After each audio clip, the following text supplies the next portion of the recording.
সুপ্রিয় দর্শক, স্বাগতম জানাচ্ছি সর্বশেষ আপডেট বাংলা নিউজে। শুরুতেই জানিয়ে দেব আজকের ভয়ঙ্কর সব সংবাদ, যা শুনলে আপনার চোখ কপালে উঠে যাবে। জানিয়ে দেব অপ্রতিরোধ্য শেখ হাসিনা, মুখ পূর্ণ তারিখ সরকারের, হাসিনা ফেরার বার্তায় ওয়াকার তারেক গোপন বৈঠক। বিস্তারিত থাকছে প্রতিবেদনে। একদিকে শেখ হাসিনার বক্তব্য প্রচারে আদালতে নিষেধাজ্ঞার কথা স্মরণ করিয়ে সরকারের সতর্কবার্তা, অন্যদিকে আন্তর্জাতিক সংবাদ মাধ্যমে প্রকাশিত হাসিনার সাক্ষাৎকারের পর মুহূর্তের মধ্যেই বাংলাদেশের বিদ্যুৎ ও সামাজিক মাধ্যমে ছড়িয়ে পড়ল তার ডিসেম্বরে দেশে ফেরার ঘোষণা। প্রশ্ন উঠছে, ডিজিটাল যুগে রাজনৈতিক বার্তার প্রবাহ কি এভাবে প্রশাসনিক নির্দেশে থামানো? বাংলাদেশের রাজনীতিতে ফের কেন্দ্রবিন্দুতে শেখ হাসিনা দীর্ঘদিন ধরে দেশে ফেরার ইচ্ছের কথা জানিয়ে এলেও এবার প্রথমবারের মতো তিনি ডিসেম্বরকে সম্ভাব্য সময় হিসেবে উল্লেখ করেছেন। আন্তর্জাতিককে দেওয়া এক সাক্ষাৎকারে তিনি বলেছেন, দেশে ফিরে আদালতের সামনে আত্মসমর্পণের পরিকল্পনা রয়েছে তার।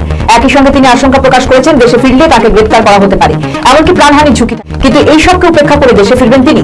একদিকে বাংলাদেশের বিএনপি সরকার থামাতে চাইছে শেখ হাসিনার প্রচার, তবুও বাংলাদেশের গণমাধ্যমগুলিতে মুহূর্তের মাধ্যমে ছড়িয়ে পড়ল প্রাক্তন প্রধান হাসিনার বার্তা। তিনি ঘোষণা করলেন ডিসেম্বরে ফিরছেন বাংলাদেশে। প্রশ্ন হচ্ছে, রাজনৈতিক বার্তা আটকাতে গিয়ে বড়সড় ব্যর্থতা পরিচয় দিল তারেক সরকার। প্রশ্ন উঠে গেল, বাংলাদেশের গণমাধ্যমকে নিয়ন্ত্রণে নিজের কবর নিজেরাই খুঁড়ছে বিএনপি। সংবাদ মাধ্যমকে কখনো এভাবে যে নিয়ন্ত্রণ করা যায় না তা কোথাও গিয়ে ভুলে গিয়েছে তারেক সরকার। এর আগেই বাংলাদেশের প্রধানমন্ত্রী প্রচার বিষয়ক উপদেষ্টা জাহিদুর রহমান জানিয়েছিলেন, শেখ হাসিনার বক্তব্য প্রচারের উপর আদালতে নিষেধাজ্ঞা রয়েছে। তার অভিযোগ, কিছু গণমাধ্যম সেই নির্দেশনা অমান্য করে শেখ হাসিনার সাক্ষাৎকার। শেখ হাসিনার বক্তব্য প্রচার করা বাংলাদেশে একদম সরাসরি নিষেধ আছে, দণ্ডপ্রাপ্ত বলে না। তার বক্তব্য প্রচার করা যাবে না, এরকম আদালতের নিষেধাজ্ঞা আছে। এই কাজটা করছে, তার মানে হচ্ছে তারা আদালতের নিষেধাজ্ঞা নির্দেশনা মানছেন না, এটা ফ্যাক্ট। সরকার এটার ব্যাপারে তার তথ্য মিডিয়ার তথ্য মন্ত্রণালয়ের রসিদ আছে। আমরা প্রাথমিকভাবে এই আহ্বান জানাই, এটা আমরা ফর্মালিও জানাবো, এটা নিয়ে সকাল রয়েছে, তারা যেন এই কাজটা না করেন। আমরা এটা নিয়ে খুবই অবস্থান নিচ্ছি, তারা কিন্তু এটা আবার স্মরণ করিয়ে দিতে চাই। এবং আমি মনে করি যে আমাদের মিডিয়াগুলো আইনের প্রতি শ্রদ্ধাবোধ দেখাবেন এবং তারা এই। কিন্তু বাস্তবে দেখা গেল ভিন্ন চিত্র।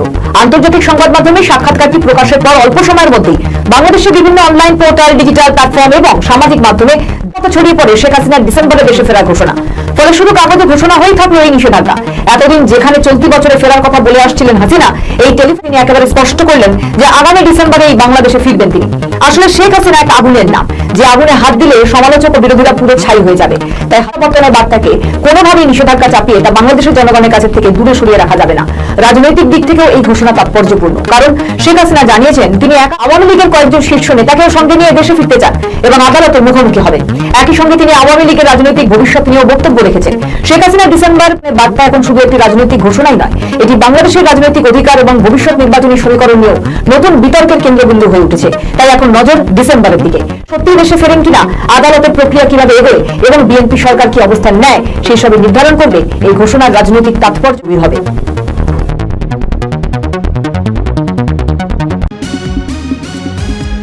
শেখ হাসিনার বক্তব্য প্রচারে আদালতে নিষেধাজ্ঞার কথা স্মরণ করিয়ে সরকারের সতর্কবার্তা, অন্যদিকে আন্তর্জাতিক সংবাদ মাধ্যমে প্রকাশিত হাসিনার সাক্ষাৎকারের পর মুহূর্তে বিভিন্ন গণমাধ্যম ও সামাজিক মাধ্যমে ছড়িয়ে পড়ল তার ডিসেম্বরে দেশে ফেরার ঘোষণা।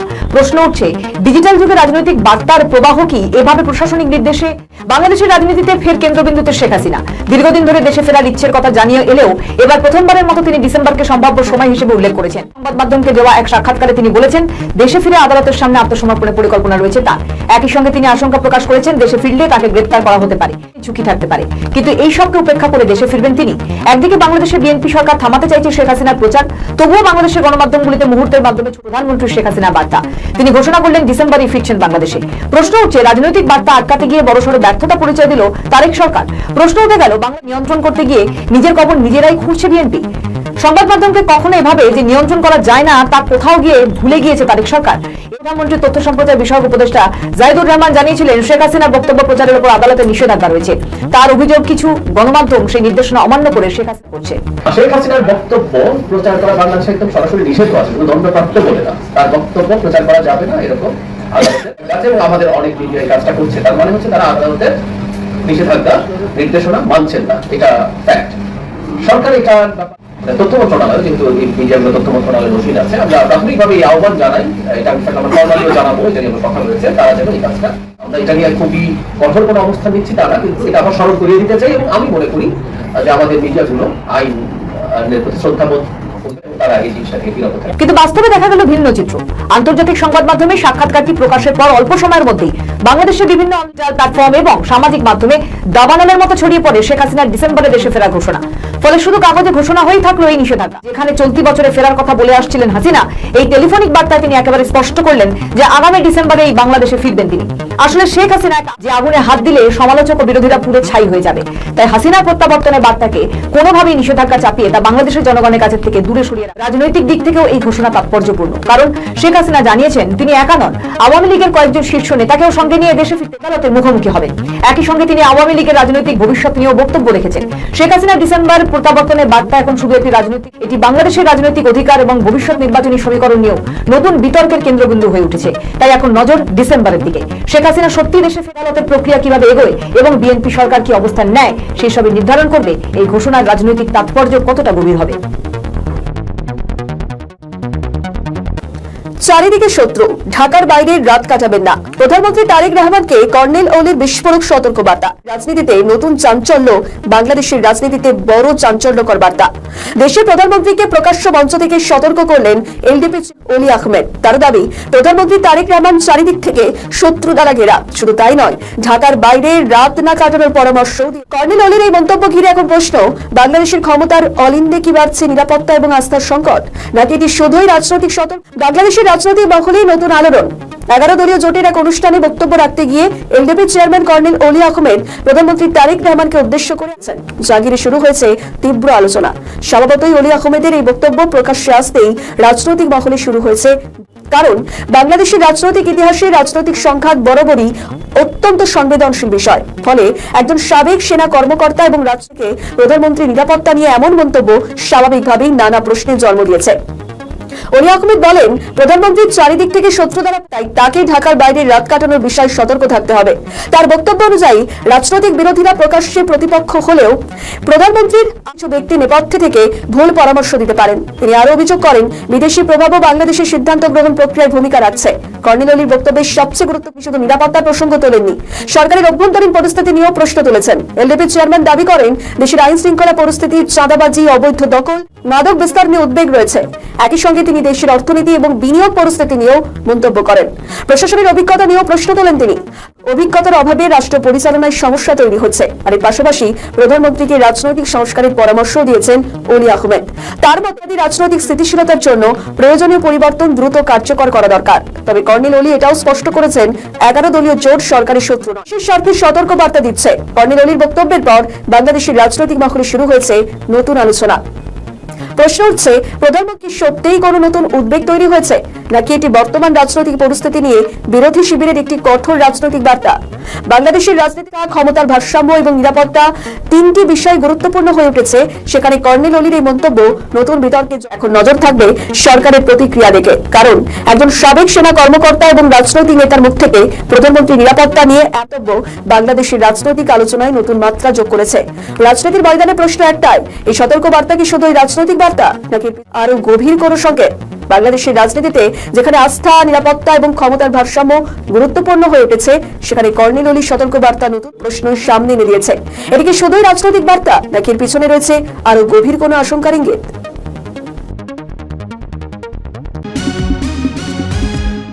মধুখালী উপজেলা ছাত্রলীগ নেতা প্রান্ত মির্জাকে বাসা থেকে ডিবি পুলিশ তুলে নিয়ে যায়, তাকে গ্রেপ্তার করে। কিন্তু গ্রেপ্তার তাকে করেনি, তাকে তুলে নিয়ে যেয়ে নির্যাতন করে হত্যা করে হাসপাতালে পাঠায়। আমি এই ঘৃণ্য অপরাধের জন্য আজকে যারা ক্ষমতা আছে, সেই তারেক বা তার স্বরাষ্ট্রমন্ত্রী, যারা এই পথে বাংলাদেশকে নিয়ে এসেছে, সেই বিশ্ব ব্যাপার ইউনুস সহ সকলকে আমি দায়ী করি। কারণ এরা পরিকল্পিত ভাবে একের পর এক আমাদের আওয়ামী লীগ মুক্তিযোদ্ধা পরিবার তাদেরকে নির্মমভাবে হত্যা করে চলেছে এবং নির্যাতন করে যাচ্ছে। মা, বাবা, ছোট বোন, মেয়ে, স্ত্রীকেও বাদ যাচ্ছে না, সকলকে নির্মমভাবে নির্যাতন চালাচ্ছে। ঘর বাড়ি, ব্যবসা প্রতিষ্ঠান যা কিছু আছে সব জ্বালিয়ে পড়ে ছারখার করে দিচ্ছে। একদিকে যেমন তারা হত্যাকাণ্ড চালাচ্ছে, অর্থনৈতিকভাবে পঙ্গু করে দিচ্ছে। আমি প্রান্ত মির্জার আত্মার শান্তি কামনা করি, সাথে সাথে তার পরিবার, তার মা এবং পরিবার প্রতি আমার সমবেদনা জানি, সমবেত। আমি জানি আজকে বাংলাদেশের আকাশ বাতাস সন্তানরা পিতা মাতার কান্নায় ভারী হয়ে আছে। আজকে বাংলাদেশের আকাশ বাতাস পিতা হারা সন্তানের কারণে পিতা মাতা ভাই সব একেবারে কোনো না কোনো পরিবার এভাবে ক্ষতিগ্রস্ত হচ্ছে। অবৈধভাবে অসাংবিধানিক ভাবে ক্ষমতা দখল করে তারা একের পর এক চালিয়ে যাচ্ছে, এর কোনো বিচার নাই। আওয়ামী লীগকে ফ্যাসিস্ট বলে, আওয়ামী লীগ নাকি মাফিয়া সংগঠন। আমার প্রশ্ন যে মাফিয়া কারা, যা দিনের বেলা প্রকাশ্যে খুবই হত্যা করে যাচ্ছে, হাত কেটে দিচ্ছে, পা কেটে দিচ্ছে, একের পর এক নারী শিশু বালিকা নির্যাতন করে যাচ্ছে, ঘর থেকে তুলে নিয়ে হত্যা করে জেলখানা কারাগার থেকে নির্যাতন করে লাশ দিচ্ছে, লাশ ফেলে যাচ্ছে। তারা মাফিয়া না? আওয়ামী লীগ তো 15 বছর ক্ষমতায় ছিল, এই বিএনপি নেতাকর্মী তো ঘরেই থাকতে পারে। যারা গ্রেনেড হামলা, অস্ত্র চোরাকারবারি বা কোনো অপরাধ সাথে জড়িত ছিল তারা কারাগারে ছিল। যত জঙ্গি, সন্ত্রাসী, হত্যাকারী, আগুন হত্যাকারী তারা কারাগারে ছিল। কিন্তু বিএনপি তো তার কর্মকাণ্ড ঠিক মতনই চালাতে পেরেছে, বা অন্যান্য যে কোনো দল।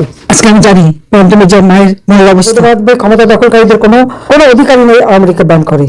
অনতি বিলম্বে আওয়ামী লীগের উপর থেকে নিষেধাজ্ঞা প্রত্যাহার করতে হবে, আর সকল বন্দীদের মুক্তি দিতে হবে। যার আওয়ামী লীগের অগণিত নেতাকর্মী, পুলিশ, এমনকি আমাদের সাংবাদিক, আইনজীবী, সাংস্কৃতিক করে যাদেরকে হত্যা করেছে নির্মমভাবে, অগণিত আওয়ামী লীগের মুক্তিযোদ্ধা যাদেরকে হত্যা করেছে, সহযোগী সংগঠনে যাদেরকে হত্যা করেছে, সকল তদন্ত করতে হবে, বিচার করতে হবে।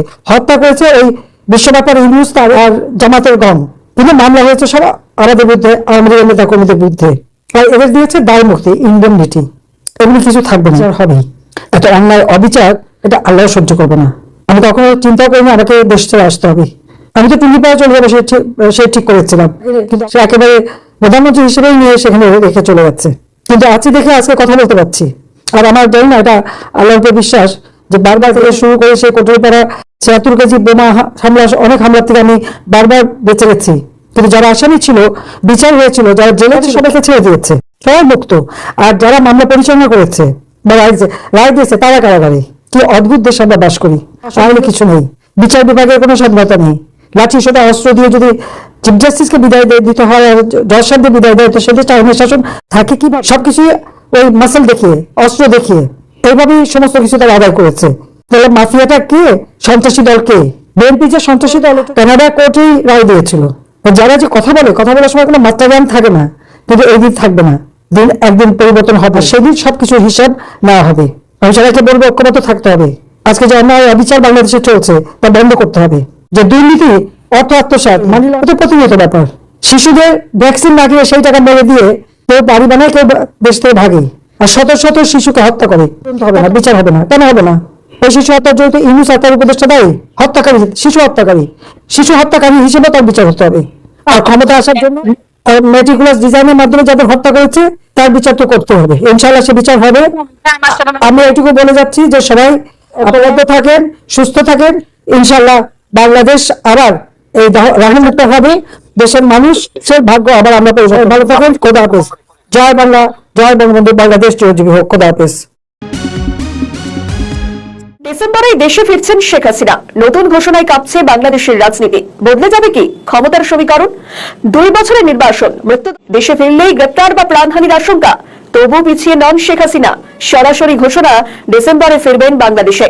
আদালতের সামনে আত্মসমর্পণ। ঐক্যই একমাত্র শক্তি, এই কথাটা মাথায় রাখতে হবে। কে কি করেছে না করেছে, করতে পারেনি, সেগুলো বিচার বিবেচনা করে সবাইকে এক হয়ে কাজ করেন।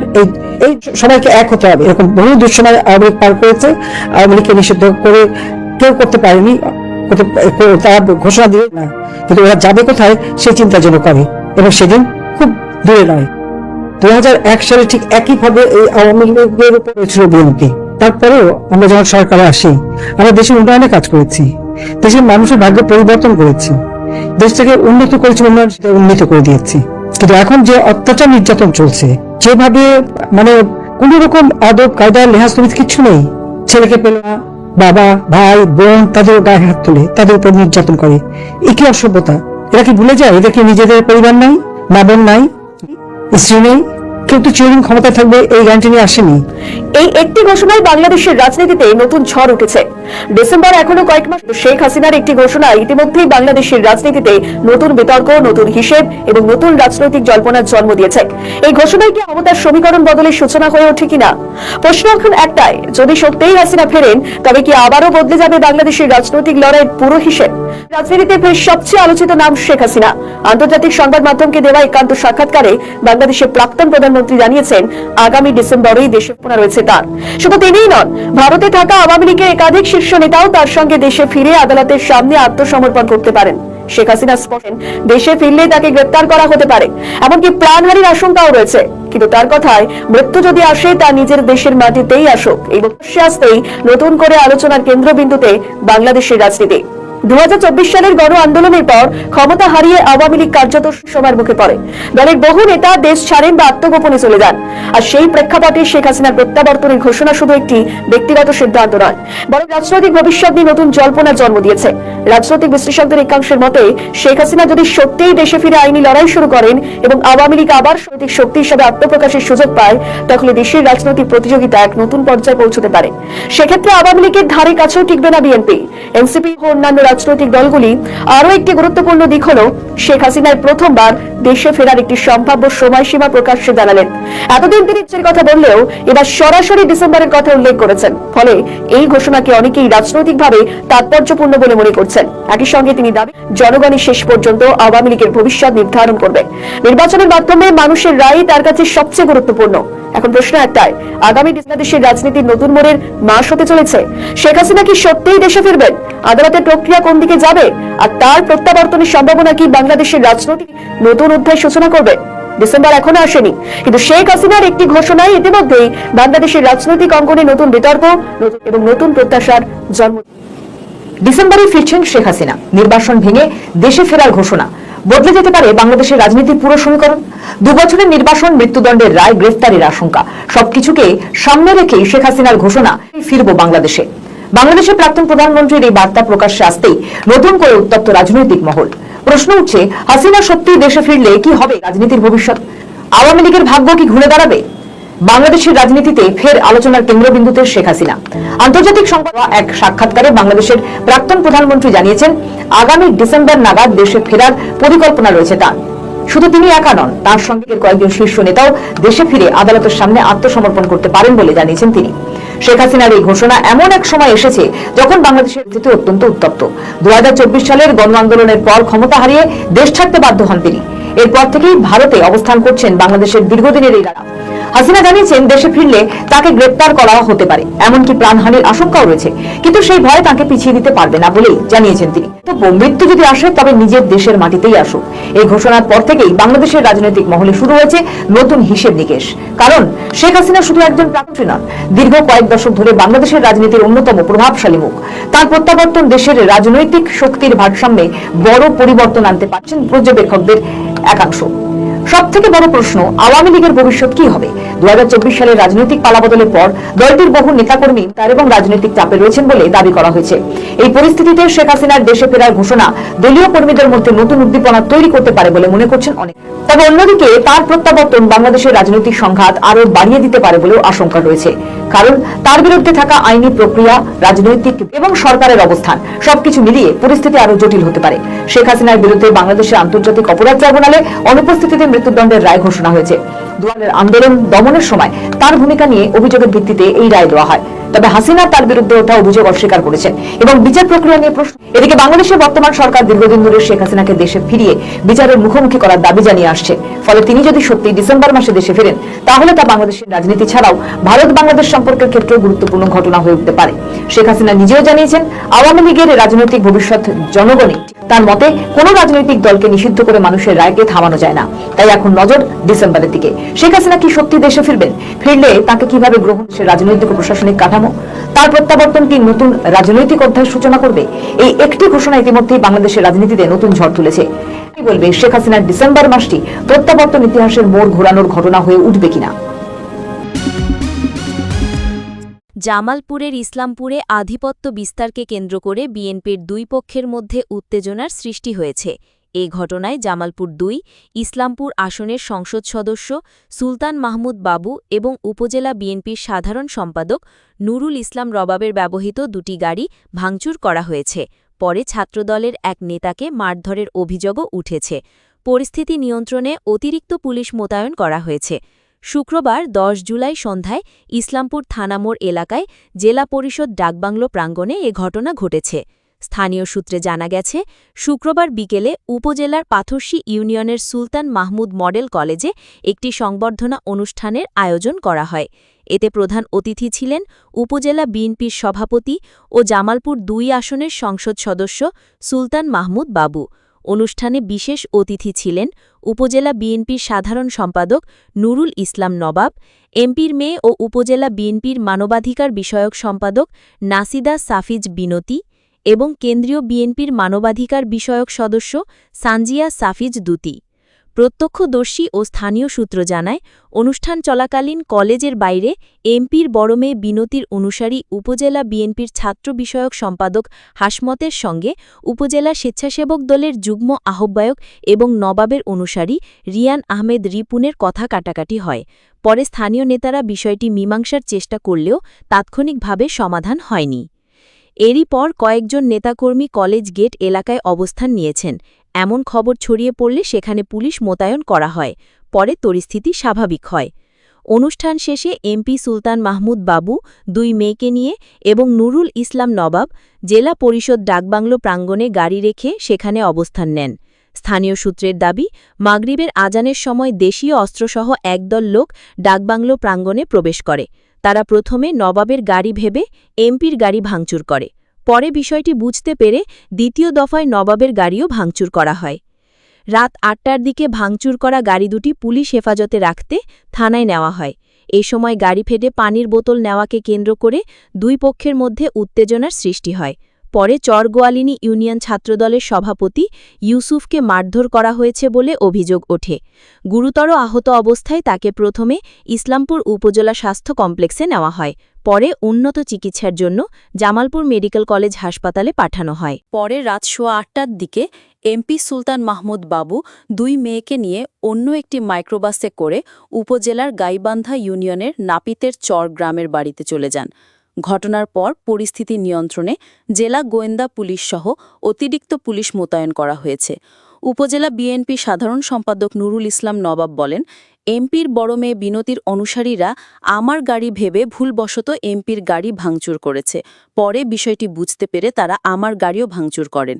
এ বিষয়ে এমপি সুলতান মাহমুদ বাবু বলেন, দলের নাম ব্যবহার করে কাউকে বিশৃঙ্খলা করতে দেওয়া হবে না। গাড়ি ভাঙচুরের ঘটনায় যারাই জড়িত থাকুক তাদের বিরুদ্ধে প্রয়োজনীয় ব্যবস্থা নেওয়া হবে। উপজেলা বিএনপির প্রবীণ নেতা আব্দুল ওয়াহাব মাস্টার বলেন, কতিপয় নেতাকর্মীর রাজনৈতিক বিরোধের কারণে দলের ভাবমূর্তি ক্ষুণ্ণ করছেন। দ্রুত এসব বিরোধের সমাধান না হলে বড় ধরনের সংঘর্ষের আশঙ্কা রয়েছে। ইসলামপুর থানার ভারপ্রাপ্ত কর্মকর্তা ওসি মোহাম্মদ মিজানুর রহমান বলেন, ভাঙচুর ও মারধরের ঘটনায় এখনও লিখিত অভিযোগ পাওয়া যায়নি, তবে পরিস্থিতি নিয়ন্ত্রণে ডিবি সহ অতিরিক্ত পুলিশ মোতায়েন করা হয়েছে। স্থানীয় নেতাকর্মীদের সঙ্গে কথা বলে জানা গেছে, আওয়ামী লীগ সরকার পতনের পর ইসলামপুর বিএনপির অভ্যন্তরে বিভিন্ন পক্ষের মধ্যে আধিপত্য বিস্তার নিয়ে বিরোধ তৈরি হয়েছে। এ নিয়ে একাধিক গ্রুপে বিভক্ত হয়ে পড়েছেন নেতাকর্মীরা। পারস্পরিক অভিযোগ ও পাল্টা অভিযোগের কারণে এলাকায় উত্তেজনা বিরাজ করছে।